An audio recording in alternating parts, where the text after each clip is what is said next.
বিয়ের দিনে সেই হাসি আনন্দ আজও মনে আছে, কিন্তু আজকের দিনটা কেমন যেন, খুশি না কষ্ট ঠিক বুঝে উঠতে পারছি না, শুধু মনটা ভারী হয়ে আছে। হ্যালো এভরিওয়ান, আসসালামু আলাইকুম। I hope you are doing well. সময়টা সত্যিই কত দ্রুত চলে যায়, তাই না?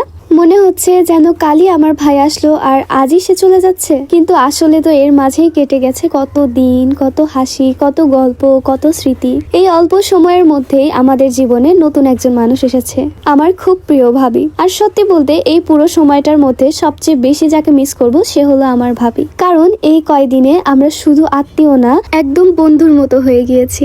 একসাথে কত মজা করেছি, কত হাসাহাসি, কত ছোট ছোট মুহূর্ত, যেগুলো হয়তো খুব সাধারণ, কিন্তু এখন মনে হচ্ছে এই সাধারণ মুহূর্তগুলোই সবচেয়ে বেশি মূল্যবান। আজকে আমরা গিয়েছিলাম ভাইয়ের বাসায় দুইটা কারণে, একটা ঈদ, আরেকটা তাদেরকে বিদায় জানানো। মনটা কেমন যেন অদ্ভুত ছিল, খারাপ লাগছিল আবার ভালো লাগছিল। ভালো লাগার কারণ অনেকদিন পর সবার সাথে দেখা হলো, একসাথে সময় কাটানো হলো। আর খারাপ লাগার কারণ এই দেখা হয়তো অনেক দিনের জন্য শেষ দেখা। বিশেষ করে ভাবির কথা মনে হলেই মনটা আরো বেশি ভারী হয়ে যায়, কারণ ভাবির সাথে আমি সত্যিই অনেক সুন্দর মুহূর্ত কাটিয়েছি। শেষ মুহূর্তেও আমরা একসাথে ছিলাম। ভাবি রান্না করছিল আর বাসার সবাই মিলে যেন ছোটখাটো একটা উৎসব লেগে গিয়েছিল।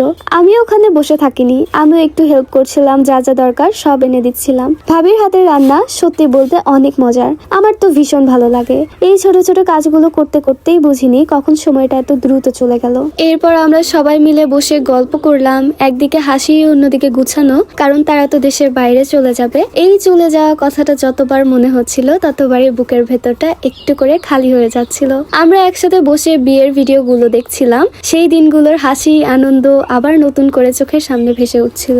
তারপর সবাই মিলে খাওয়া দাওয়া করলাম, সব মিলিয়ে দিনটা ছিল খুব সুন্দর, খুব আনন্দের। কিন্তু এই আনন্দটা এখন কষ্ট হয়ে যাচ্ছে, কারণ মনে হচ্ছে ইস, কালকেই তো আমরা কত সুন্দর করে একসাথে সময় কাটালাম। এখন হয়তো ভিডিও কলে কথা হবে, আধুনিক যুগে সেটার সুযোগ তো আছে, কিন্তু সত্যি বললে ভিডিও কলে কি আর সেই অনুভূতি থাকে? শেষ মুহূর্তে যখন বের হচ্ছিলাম তখন সত্যি বলতে মনটা একদমই চাইছিল না চলে আসতে, কিন্তু জীবনে তো সবকিছু নিজের ইচ্ছা মতো হয় না। আজকের ভিডিওটা ছিল এ পর্যন্তই। সবাই ভালো থাকবেন, সুস্থ থাকবেন। আল্লাহ হাফেজ।